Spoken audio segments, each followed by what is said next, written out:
먼저 존경하는 박병수 목사님이 이렇게 하신 교회에서 말씀으로 우리 성도님들과 교제할 수 있게 돼서 감사드리고요. 또 이 자리에 서게 하신 하나님께 영광을 돌립니다.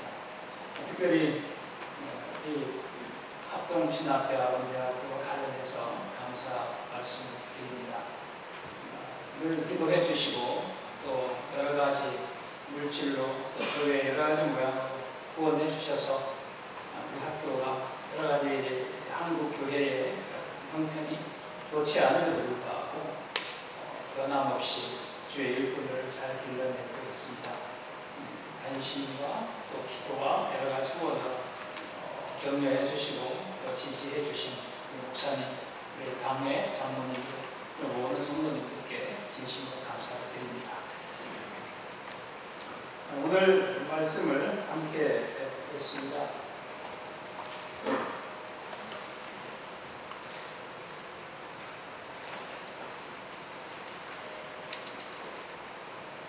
마태복음 5장부터 7장은 예수님께서 행하신 설교입니다.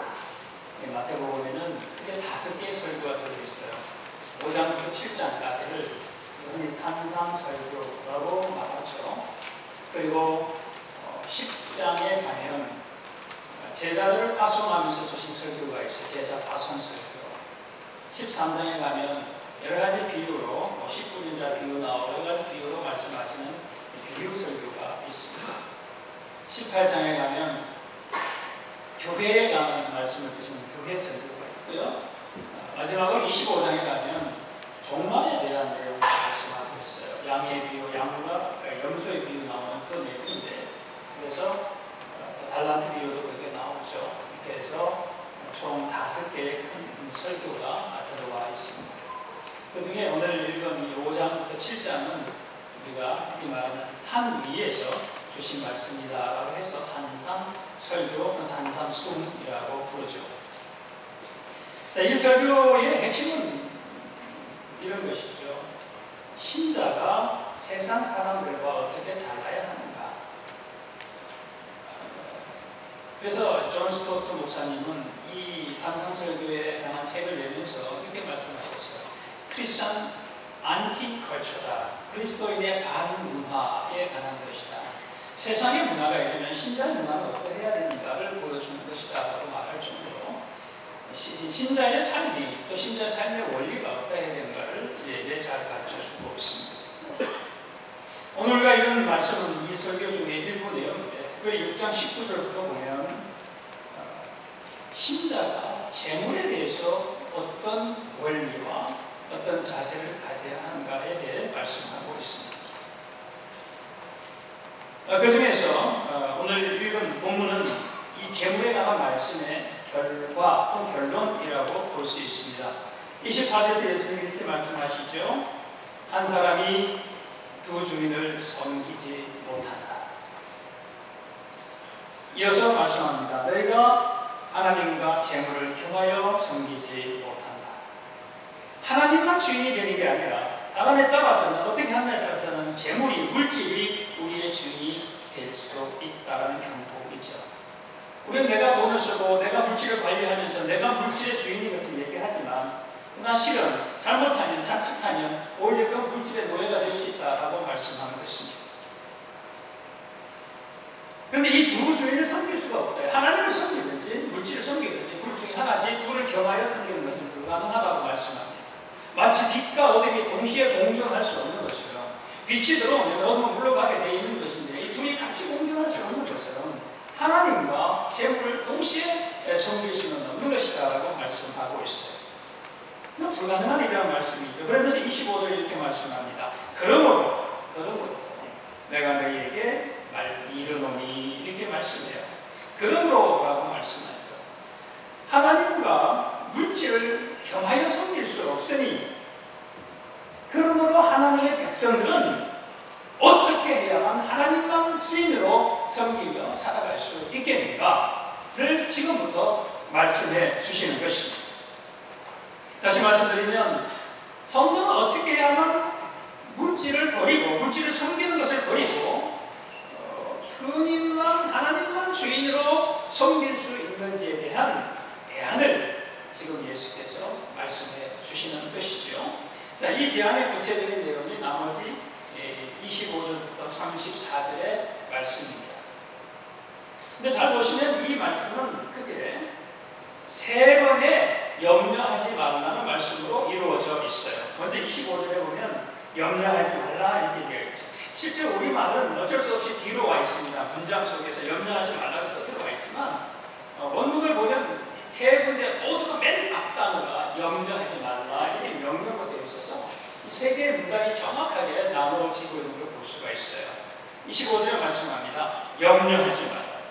31절에 보면 염려하여 하지 말이면 염려하지 말라 이렇게 되어 있고 34절에도 염려하지 말라는 말씀도 이루어져 있습니다. 하나 물질에게 종이 되지 않고 하나님만 주인으로서 섬길 수 있는 방법이 대안이 뭐냐 하는 것이 너는 염려하지 않는 것이다 하는 것입니다. 염려하지 않는다. 그 염려하지 않는 것에 세 가지로 나눠서 설명해요. 첫 번째는 목숨을 위해서 무엇을 먹을까 무엇을 마실까 몸을 위해서 무엇을 입을까 염려하지 말라고 말씀하세요. 25절에 그렇게 말씀하고 있습니다. 그러면서 예수님이 이렇게 말씀을 합니다. 목숨이 음식보다 중하지 아니하며 몸이 의복보다 중하지 아니하냐. 중하다는 얘기죠. 무슨 뜻일까요? 몸이 의복보다 중하지 아니하냐, 목숨이 음식보다 중하지 아니하냐 이게 무엇인데 무슨 뜻입니까? 자, 사람들도요 목숨이 음식보다 중한 줄 알고 몸이 옷보다 중한 줄 알기 때문에 먹고 마실 것 때문에 걱정하고 입을 옷 때문에 염려하는 것이잖아요. 그런데 주님 말씀은 목숨을 위해서 음식을 걱정하지 말고 몸을 위해서 옷을 걱정하지 말라고 말씀하세요. 자, 이 말씀의 의미가 무엇이죠? 우리도 몸을 위해서 먹을 거 입을 거 걱정하는 것이고 목숨을 위해서 몸을 위해서 입을 것을 걱정하는 것인데 목숨을 위해서 먹고 마실 걸 염려하지 말고 몸을 위해서 입을 옷을 염려하지 말라고 말씀하신단 말이에요. 무슨 뜻일까요? 음식과 옷이 필요 없다 그 말씀은 아닙니다. 왜냐하면 예수님도 음식을 드셨고 옷을 입으셨잖아요. 그런데도 예수님이 이렇게 말씀하신 것은 우리의 목숨과 우리의 몸이 그 목숨과 몸을 보존하고 유지하는 것이 근본적으로 무엇이냐라는 것을 알려주시는 거예요. 우리는 아주 단순해서 우리의 목숨이 먹는 것, 마시는 것에 유지되고 우리의 몸이 입는 것 때문에 보존된다고 생각해요. 현상적으로 그런 것처럼 보이고 또 다들 그렇게 생각할 수 있습니다. 실제로 먹어야만 목숨이 유지되는 거니까 입어야만 몸이 보존되기 때문에 그렇게 생각하기 쉽죠. 그러나 예수님은 본질적으로는 그게 아니라고 지금 말씀하고 있는 것입니다.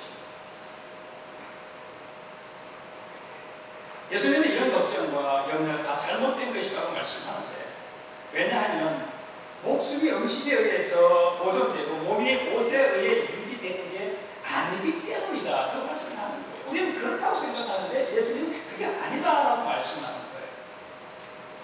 사람들은 목숨을 위해서 음식을 먹지만 실은 그 음식 자체가 우리의 목숨을 지켜주는 게 아니고 몸을 위해서 옷을 입지만 실은 그 옷 자체가 우리 몸을 보존시키는 게 아니기 때문입니다. 우리 모두는 잘 먹는다고 해서 목숨이 유지되는 건 아니고 좋은 옷을 입는다고 해서 몸이 보존되는 건 아니라는 사실을 우리가 잘 알잖아요. 근본적으로 음식과 옷은 우리의 목숨과 몸을 지키거나 유지해 줄 수가 없습니다. 그러면 우리의 목숨은 무엇에 유지되고 또 우리의 몸은 무엇에 보존되는 것일까요? 그것은 오직 하나님의 은혜입니다. 하나님의 은혜 때문에 그 하나님의 은혜가 우리의 목숨과 몸을 보존하고 유지합니다. 자, 우리의 목숨과 몸은 오직 하나님께 달려 있어요. 우리의 목숨이 유지되는 것이 단지 우리가 먹고 마시는 것에 의한 것이 아니며 우리의 몸이 보존되는 것도 단순히 우리가 입는 옷 때문에 옷에 의한 것이 아니라 아니라는 말씀이죠. 목숨과 몸은 전적으로 하나님의 은혜 때문에 보존되고 유지되고 있습니다. 자, 예수님은 이 사실을 증명하기 위해서 두 가지 실예를 들어주십니다. 26절 보시겠습니까? 이렇게 말씀하시죠. 공중의 새를 보라. 공중의 새를 보라. 여러분 하루에 새를 몇 번 좀 보고 계신가요? 교회에 오거나 아침에 출근을 하거나 하루 동안 하루에 생활하실 때 새를 가끔 좀 쳐다보시면 좋겠어요. 주님이 보라 이렇게 말씀하셨어요. 염려가 일어날 때, 걱정이 생길 때 공중에 날아가는 새를 좀 보십시오. 그러면서 이렇게 말씀하세요. 공중의 새를 보라. 심지도 않고 거두지도 않고 창고에 모아들이지도 아니하되 너희 하늘 아버지께서 이것입니다. 새는요, 심지도 않고 거두지도 않고 창고에 모아들이지도 않습니다. 새는 파종하거나 추수하거나 저장하는 일을 하지 않습니다. 그들은 먹을 것과 마실 것을 하나도 가지고 있지 못합니다. 그런데도 새는 굶어 죽지 않습니다. 여러분, 이 사실이 무엇을 보여주는 것인가요? 그것은 바로 새의 목숨이 먹는 것 때문에 유지되는 게 아니라는 사실입니다. 새가 목숨을 유지할 수 있는 유일한 이유는 하늘 아버지께서 그 새들을 먹이시기 때문에, 먹기는 먹는데 그 먹는 걸 누가 공급하냐면 하나님이 공급해 주시기 때문에 새가 목숨을 유지하는 근본 원인은 음식 자체가 아니라 그것을 공급하시는 하나님 때문이다 라고 말씀하는 것이죠. 26절 보세요. 너희 하늘 아버지께서 기르시나니. 새들의 목숨이 유지되는 근본 원인은 하나님의 활동, 하나님의 은혜 때문입니다. 이어서 예수님은 또 하나의 비유를 듭니다. 실제를 드는 것이죠. 들의 백합화가 어떻게 자라는가 생각해 보라. 28절에 가끔 우리는 새를 좀 쳐다보고 또 들에 꽃핀 것을 한번 생각하면서 살아가야 돼요. 염려가 일어나면 새가 어떻게 날아다니는가 쳐다보면서 하나님의 기르시는 은혜를 마음에 확인하고, 또 마음의 걱정이 일어나면 들에 핀 꽃들 하나를 쳐다보면서 주님이 저 꽃을 어떻게 입히시는가를 생각하고 염려를 버리라는 것이죠. 들의 백합화는 수고도 하지 않고 길쌈도 하지 않는다고 말씀합니다. 길쌈이라는 말은 젊은 세대는 잘 모르는 것 같아요. 저도 이미 기성세대가 되어버렸고요. 오늘 아침 장로님 뵀는데 목사님이 굉장히 젊어 보이십니다. 동안이십니다. 죄송해요. 어떻게 동안이라고 말할 수 있는 나이가 아니어서. 근데 게다가 제가 워낙에 산골에서 화정민의 아들로 태어났기 때문에 워낙 깡총 그런 감성도 없어요.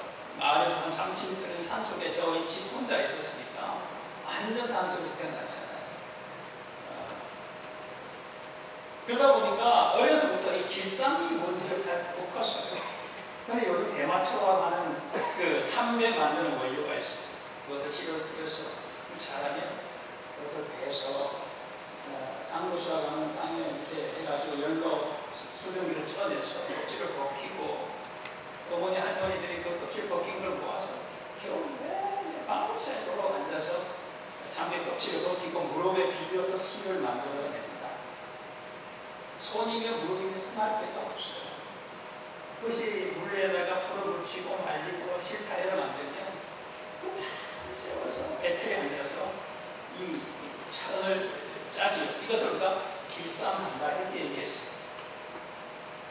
요즘은 그냥 돈만 주면 언제든지 옷을 사입을 수 있기 때문에 기계가 전부 다 짜기 때문에 이 말이 얼른 들어오지 않지만, 옛날에는 그렇지 않았어요.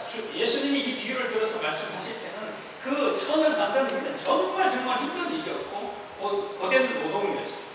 그런데 들에 있는 수많은 풀들, 들에 있는 백합화 하나도 이 수고를 통해서 자기를 단장하고 예쁘게 하고 옷을 입는 하나도 없다는 거예요. 누가 하느냐? 하나님이 하시는 것이죠. 보세요. 백합화는 아무것도 하지 않는데도 백합화가 입은 옷은 다른 것 어떤 것에 비해 백합화는 우리가 흔히 얘기하는 백합 벚꽃이 아닙니다. 이스라엘에 가면 이스라엘은 우기와 건기가 있는데 우기는 한 10월, 11월쯤 해서 3, 4월까지 비가 옵니다. 10월부터 11월 때 이때 오는 비를 우리가 이른비라고 불러요. 파종할 때 이른비, 보리나 밀을 심을 때 오는 비 이른비입니다. 우리로 보면 가을에 오는 비니까 늦은 비이지만 성경에서 얘기하는 이른비는 10월, 11월 때 오는 비. 그리고 추수할 때 3, 4월에 오는 비를 늦은 비라고 얘기하고 그때는 추수 때 꼭 필요한 비를 얘기해요.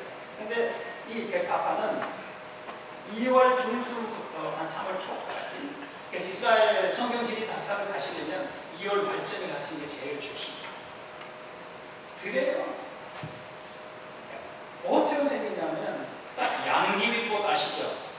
요즘은 그 양귀비가 달지 않고 꽃만 피게끔 해가지고 아이들 재배하잖아요.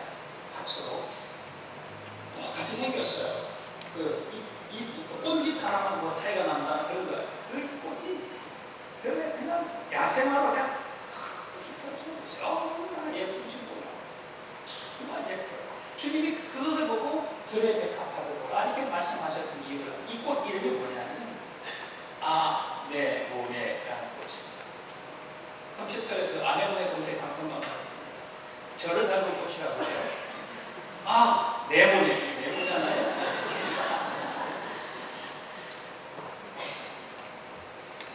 그 예쁜 꽃이 어느 정도로 예쁘냐면 이렇게 말씀하세요. 인류 역사상 가장 화려하고 가장 큰 영광을 누렸던 솔로몬 왕, 그 왕이 입었던 옷과 그가 누렸던 모든 영광도 이 꽃 하나만큼도 못했다라고 29절 말씀하세요. 한번 보세요. 29절 한번 보십시오. 그러나 내가 너에게 말하노니 뭐가 대조가 되고 있는 걸 한번 살펴보시죠. 솔로몬의 모든 영광도 입은 것이 이 꽃 하나만 같이 못했다 말씀입니다. 솔로몬의 모든은 들에 핀 백합화 중에 하나만큼도 못했다. 모든과 하나가 대조되고 있습니다. 왜 그럴까요? 그 이유를 말씀하시죠. 하나님이 그 백합화를 이와 같이 입히셨기 때문에요. 30절에 들풀도 하나님이 이렇게 입히신다. 들풀도 입히신다. 하나님은 들의 백합화 관성도 최고로 입히시고 그 몸을 보존하신다는 말씀입니다. 들의 백합화의 몸이 아름답게 입히는 근본 원인은 하나님의 활동 때문에, 하나님의 은혜 때문에. 새를 볼 때 그냥 보지 마시고 들의 풀 한 송이를 볼 때도 이들은 그냥 지나가지 마십시오. 그것에 숨겨져 있고 그것에 역사하고 활동하는 하나님의 은혜, 하나님의 역사가 얼마나 큰지를 묵상하여 지켜보시기 바랍니다. 그러면 걱정하고 염려했던 것들이 정말 얼마나 어리석은 일인가를 금방 깨닫게 될 겁니다. 이렇게 예수님께서는 목숨과 몸이 먹고 마시고 있는 것에 유지되고 보존되는 것이 아니라고 말씀하셨습니다. 하나님의 은혜 때문이라는 사실을 확인해 주셨고 두 가지 비유를 들어서 말씀해 주셨고 이어서 정말 중요한 내용을 끌고 가요. 그게 뭐냐면 새와 우리를 비교하고요. 백합화와 우리를 비교하고 있습니다. 여러분 26절 보세요. 새와 비교한 다음에 그 모든 새를 입히신다고 말씀하신 다음에 먹이신다고 말씀한 다음에 이렇게 얘기해요. 너희는 26절 같이 읽어볼까요? 시작. 너희는 26절 끝에 시작. 너희는 이것들보다 귀하지 않아. 너희는 이것들보다 귀하지 않아. 30절입니다. 백합화를 이야기한 다음에 이렇게 말씀해요. 하나님이 이렇게 입히시거든 하물며 뭐라고요? 너희 무슨 말씀이에요? 하나님이 공중의 새를 먹이심으로써 그 목숨을 지키시는데 그 새들과는 비교조차 할 수 없는 존귀한 너희들을 왜 먹이지 아니하시겠습니까? 들의 백합화 하나도 그렇게 귀하게 입히시고 보존하시는데 그 백합화는 비교조차 할 수 없는 너희들을 그렇게 지키지 아니하시겠느냐? 이 말씀을 하고 계신 거예요. 덜 귀한 어떤 대상과 존귀한 사람들을 비교하면서 성도를 비교하면서 덜 비교하고 더 가치가 있는 이들을 하나님이 지키신다면 최고로 존귀하고 절대적 가치를 가진 하나님의 형상을 닮은 믿는 성도들을 왜 하나님이 입히시고 보존하지 아니하시겠느냐, 왜 지키지 아니하시겠느냐, 그렇게 말씀하고 있는 거예요. 여러분, 사실이 이런데요, 우리가 먹고 마시고 입을 것을 염려하고 걱정하는 이유는 무엇입니까? 예수께서 친히 이 질문에 답을 주셨어요. 30절 한번 보겠습니다. 30절 끝에 같이 읽을까? 시작. 믿음이 작은 자들아. 믿음이 작은 자들아. 무엇 때문에 염려한다고요? 무엇 때문에 걱정한다고요? 무엇 때문에? 믿음이 적었어요. 믿음이 적었어요. 하나님에 대한 믿음이 적기 때문에 염려하고 걱정한다는 것입니다. 여기서 하나님이, 예수님이 지적하신 믿음은 하나님의 은혜와 섭리를 믿는 믿음이에요. 우리 하나님은 우주 만물을 만드신 창조주 하나님이시고, 만드신 그 모든 것들을 보존하시고 지키시고 유지하시는 섭리의 하나님이십니다. 창조의 하나님, 섭리의 하나님, 이 두 하나님의 이 두 가지 이 성품 아니면 역사, 속성을 우리가 기억할 필요가 있어요. 꽃이 피고 향기를 바라는 것과 새가 날고 노래를 부르는 것은 그 모두가 꽃의 독자적인 활동, 새의 독자적인 활동이 아니라는 것이죠. 그래서 예수님은 이렇게 말씀합니다. 공중에 나는 새들을 너희 아버지께서 기르신다. 들에 피어는 꽃들에 대해서는 하나님이 이렇게 입히신다 라고 말씀하고 있습니다. 그리고 32절에 보면 이렇게 말씀하죠. 32절에 너희 하늘 아버지께서 이 모든 것이 너희에게 있어야 할 줄을 아시느니라. 만물이 하나님의 섭리 속에 있어요. 하나님의 섭리가 새와 꽃과 사람을 보존한다라는 말씀이죠.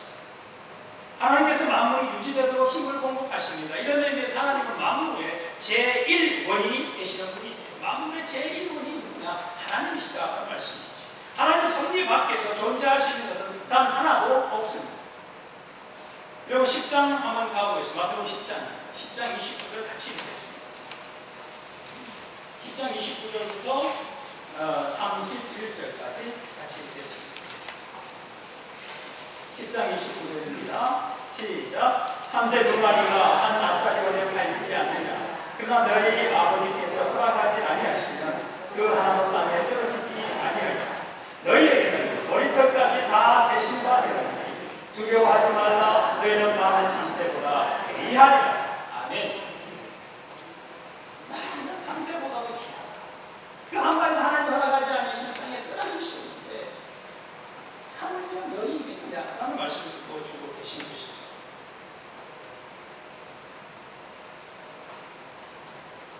자, 이처럼 우리의 목숨과 몸이 오직 하나님의 은혜, 하나님의 섭리의 은혜 때문에 보존되고 유지된다는 사실을 믿을 때는 염려하지 않게 되는데, 이 사실을 믿는 사람은 그렇게 옷과 먹고 마시는 것 때문에 염려하지 않을 것이고, 결국은 하나님이 아닌, 물질이 아닌 하나님을 섬기게 된다. 그 말씀을 합니다. 그러나 목숨과 몸이 전적으로 하나님의 은혜와 섭리에 유지되는 것을 믿지 않는 사람은 여전히 염려할 것이고 물질을 섬기게 될 것입니다. 그래서 사람이 하나님의 은혜를 모르면 걱정하고 염려할 수밖에 없어요. 여러분, 이 사실을 마음에 좀 새기시면 좋겠어요. 염려는, 걱정은 돈이 많을 때 해결되는 게 아니고 하나님의 은혜를 알고 믿을 때 해결이 됩니다. 돈을 많이 쌓아놓고도 계속 걱정하고 염려하는 사람들이 있어요. 그래도 좋으니 한번 쌓였으면 좋겠다. 염려를 해도 좋으니 한번 쌓아봤으면 좋겠다. 이런 마음들이 있으십니다. 많고 문제가 많고 적고의 문제가 아니라 하나님의 은혜를 알고 믿느냐 안 믿느냐에 달려있다는 것이죠. 염려와 걱정이죠. 여러분 기억해 보십시오. 풀 한 폭이 나지 않고 물 한 모금 나오지 않는 저 광야에서 40년 동안이나 이스라엘 백성들을 먹이시고 입히셨던 하나님. 신명기 8장에 보면 이렇게 말씀합니다. 너희가 광야 40년을 지나면서 그 물 한 모금 나지 않고 풀 한 폭이 없는 그 40년을 지나면서 너희 옷이 떨어졌냐, 양식이 없었느냐, 발이 신발이 떨어져 발이 부러졌느냐, 어떤 것 하나 부족함이 없지 않았느냐, 이렇게 말씀하세요. 인간의 눈으로 보면 단 하루도 살 수 없는 그 환경 속에서 하나님은 40년 동안 그들을 먹이시고 입히시고 부족함이 없게 하셨는데, 여러분, 그 하나님이 그때만의 하나님이신가요? 아니면 오늘도 여전히 살아계시고 우리와 함께 하시는 하나님이신가요? 우리는 자꾸 성경의 내용, 과거의 내용으로만 제한하려고 하는 잘못을 범합니다. 왜 하나님을 자꾸 박물관에 가야만 만날 수 있는 분으로 생각하고, 왜 하나님을 화석 속에서야 발견이 되는 그런 분으로 생각하나 말이에요. 이스라엘을 광야로 통과시키고 그들에게 먹을 것, 마실 것, 입을 것 주셨던 그 하나님은 오늘도 여전히 살아계시는, 우리와 함께 하시는 동일하신 하나님이십니다. 어제나 오늘의 영원토록 동일하신 하나님이십니다.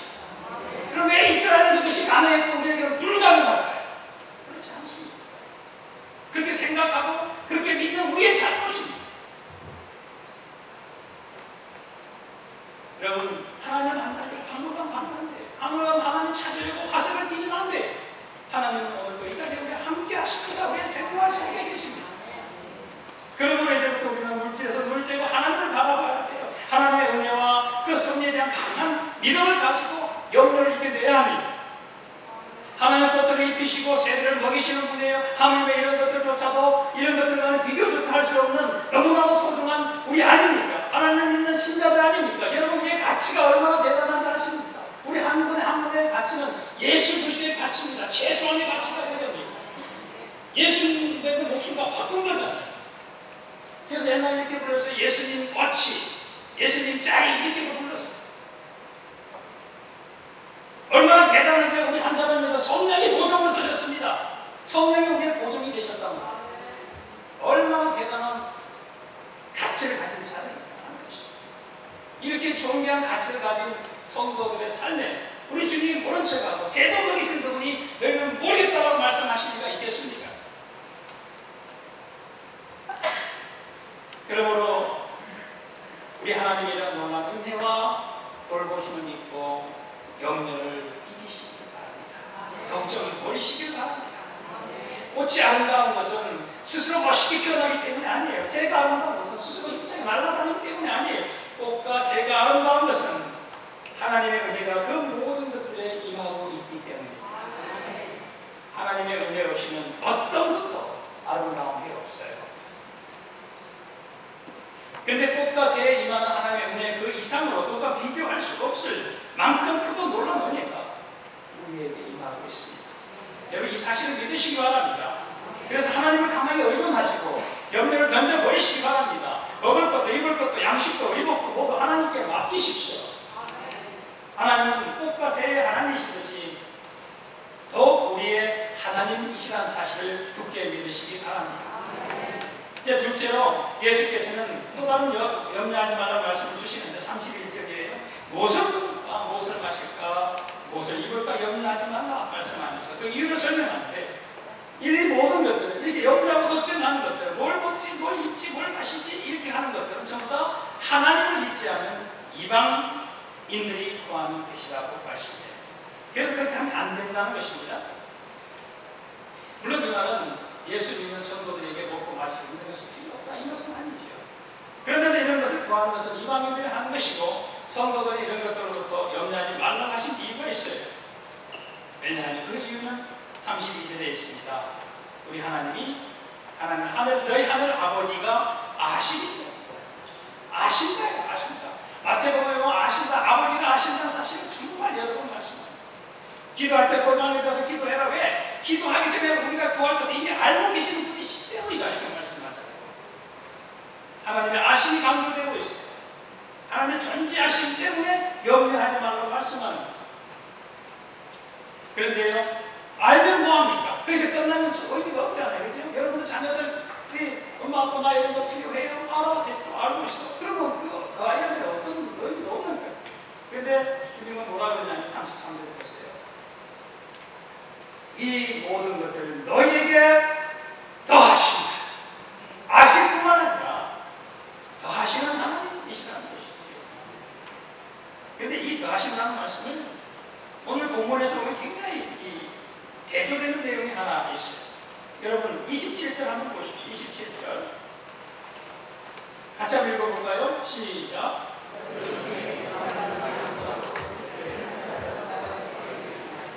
여기 뭐예요? 너희 중에 누가 염려함으로 그 키를 또는 그 생명을 한 자라도 더할 수 있는. 우리는요 염려함으로써 키를 자라게 하거나 우리의 생명을 1분 1초라도 더 할 수 없다. 우리는 우리의 능력은 더 할 수 있는 능력이 아니에요. 그런데 33절에 하나님은 뭐라 그래요? 이 모든 것을 너에게 더 하신다고 말씀하고 있어요. 우리는 더하기를 할 수 없잖아. 주님은 더하기를 하시는 분이라는 거죠. 그래서 주님은 하나님은 어떤 분이냐? 이렇게 기억하시면 좋겠어요. 우리 하나님은 어떤 하나님이시냐? 더하기의 하나님, 더하기의 하나님이십니다. 더하시는 하나님, 더하기의 하나님, 빼기의 하나님이 아니고 더하기의 하나님이십니다. 하나님 이거 뺏어가면 어떡할까 걱정하지 마세요. 시사하게 그렇게 하지 않으세요. 우리 하나님은 더하여 주시는 하나님이십니다. 어떻게 그럴 수 있느냐? 26절 32절은 하늘의 하나님이 되시기 때문에 그래요. 우리 이 땅에 있는 육신의 아버지는 마음은 정말 자녀들에게 더해주고 싶지만 능력이 안 돼서 줄 수 없을 때가 참 많아요. 그래서 안타깝고 속상하죠. 근데 우리 하나님은 땅에 속한 그런 육신의 아버지가 아니라 저 하늘에 계시는 창조주요 전능하신 주권자가 되시는 하나님이시기 때문에 그 아버지이시기 때문에 모든 걸 더하여 주시겠다고 말씀하세요. 자, 마태복음 7장 9절 한번 보십시오.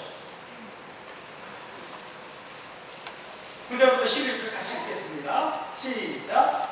너희 중에 누가 아들이 떡을 달라 하는데 돌을 주며 생선을 달라 하는데 뱀을 줄 사람이 있겠느냐? 너희가 악한 자라도 좋은 것으로 자식에게 줄 아거든 하물며 하늘에 계신 너희 아버지께서는 구하는 자에게 좋은 것으로 주시지 않겠느냐? 아멘.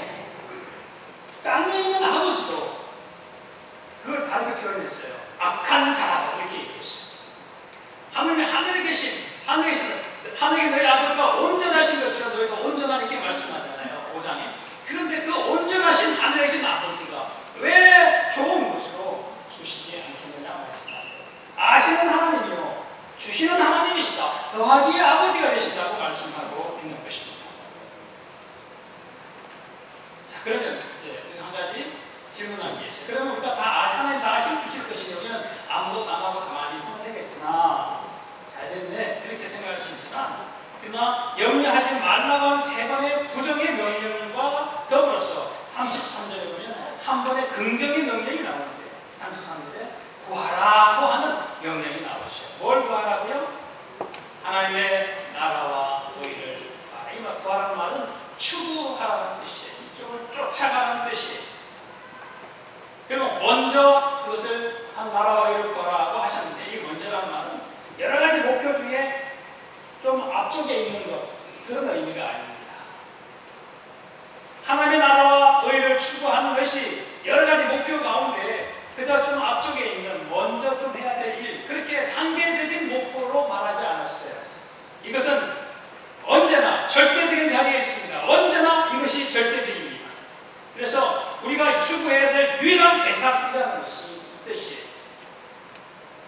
우리는 매일같이 하나님의 나라를 양식으로 삼고 하나님의 의를 옷으로 입으며 살아가야 된다. 그 말씀을 주고 있습니다. 우리가 공부를 하고 직장에 다니고 결혼을 하고 가정을 돌보며 교회를 섬기는 이 모든 것들은, 이 모든 행위들은 단순히 먹고 마시고 입을 일들 위해서 하는 것이 아니라 하나님의 나라와 그의 의를 추구하는 일들이 되어야 한다는 말씀이죠. 이제 세 번째 마지막으로 염려하지 말라는 말씀을 줍니다. 34절에 있어요. 내일을 위해서 염려하지 마라. 그러면서 이렇게 말씀하죠. 내일 염려할 것이요 한날에 들어오는 그날 속합니다. 내일 일은 내일이 염려할 것이 이렇게 되어 있죠. 내일 일은 내일 염려하라가 아니고 내일이 염려한다. 주체가 달라요. 내가 염려한다가 아니고 누가 염려한다고요?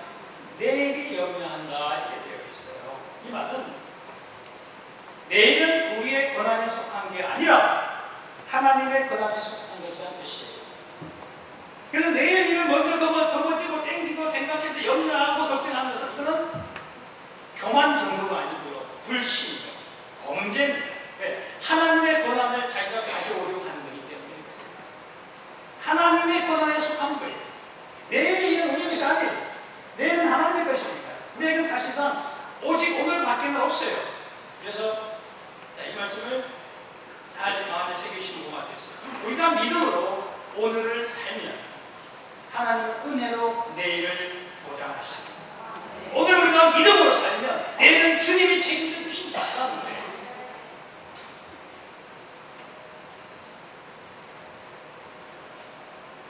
근데 우리의 연약함이라고 다 또 인정하잖아요.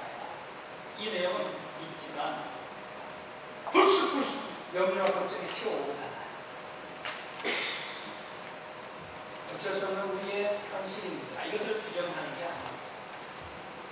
만약에 이것을 부정했다면 예수님이 염려하지 말라고 명령하지 않았을 거예요. 염려하는 일들이 일상에서 일어나니까 그렇게 하지 말라고 말씀하고 있는 것이죠. 우리 합동신학대학은 그 기차 동산이라는 나서나는 동산이 있는데 거기에 우리 혁신의 초대 원장을 지내셨던 박윤선 목사님의 묘소가 그 자리에 있습니다. 그리고 앞에 묘비에 이 말씀이 기록되어 있어요. 어떤 말씀이냐면 33절 그의 나라와 그의 은혜를 구하라. 내일은 내일 염려할 것이요 하늘은 그 훌륭하게 기도로 주님을 의지하며 살았던 신실한 종이신 그분마저도 이 말씀을 평소에 그렇게 암송하고 가장 즐거워하고 즐겨 마음에 새겼던 말씀이라고 하니 뭘 반증하는 거예요? 자기 마음속에서 계속해서 염려와 걱정이 튀어올라온 것이죠. 이것을 부인하면 안 돼요. 우리 로봇가 아니고 기계가 아닌 이상 신자라고 해서 세상 속에 살지 않는 게 아닌데 그러면 염려가 있고 걱정들이 왜 없겠어요? 그래서 우리는 뭘 작동시켜야 된다고요? 믿음을 작동시켜요. 믿음이 저를 잘 대한 믿음이 있어요. 주님의 돌보심, 주님의 보호하심에 대한 믿음이 있어요. 하나님은 성도의 책임지신다. 이 믿음이 있어요. 내일은 우리의 소관이 아니다. 라는 믿음. 내일은 하나님의 선물입니다. 모든 것이 하나님의 권한 속에 있고 모든 날들이 하나님의 것이다. 우리가 살아가는 그 살아있는 모든 날들은 하나님이 우리에게 보장해 주신 날들이라는 이 믿음이 있어야 합니다. 이 믿음이 있으면 우리는 기도하게 돼요. 기대를 가지게 됩니다. 내일은 하나님의 것이기 때문에 내일을 위해서 하나님이 기도하게 되고 또 어떤 내일은 하나님의 것이기 때문에 하나님은 또 내 인생 속에서 어떤 일을 행할 것인가에 대한 기대를 하게 됩니다. 여러분 누가 하나님의 역사에 대한 기대를 갖게 되냐면요. 기도하는 사람입니다. 기도를 통해서 하나님은 어떤 일을 행하실까 내일이 오기만을 기대하게 되는 것이고 기다려지는 것입니다. 이런 말씀을 했습니다. 우리는 두 주인 섬길 수 없습니다. 하나님과 돈을 겸해서 섬길 수 없어요. 하나님만 섬겨야 한다 그러는데 어떻게 그렇게 할 수 있느냐면 우리 하나님은 창조의 하나님이실 뿐 아니라 그를 믿는 존귀한 가치를 부여해 주셨는데 그러한 성도들의 모든 것들을 지키시고 보존하시는 섭리의 하나님이심을 믿을 때 이 일이 가능하다는 것입니다. 자꾸 새를 보시고 그래 백합화로 꽃을 보시고 프랑포를 보시면서 저 작은 가치 없는 없이 보내 저 작은 것 하나에도 하나님의 은혜가 임하고 있고 하나님의 섭리가 임하고 있는데 자신의 아들 예수 그리스도를 주고 산 이 존귀한 가치를 가진 성도에게 하나님의 은혜가 하나님의 섭리가 하나님의 역사가 은혜가 임하지 않겠는가 하는 그 주님의 말씀을 기억하면서